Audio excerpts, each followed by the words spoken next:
Na Bavarskem dvoru je neznanec pred 2 urama zabodel drugo osebo in jo hudo poškodoval. Storilec je pobegnil, na kraju pa so policisti in reševalci.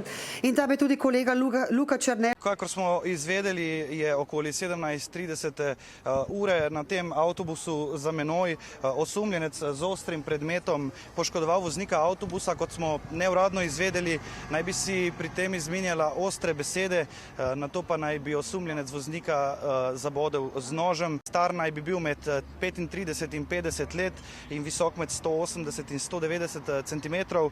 Na terenu so, kakor so nam sporočili, vse razpoložljive sile, tako policisti kot kriminalisti, ki si ogledujejo kraj, zbirajo informacije. Kot smo izvedeli, zadnji hip napadenega voznika LPP-ja so z reševalnim vozilom odpeljali na urgenco, kjer se po naših informacijah nahaja v prostorih za reanimacijo.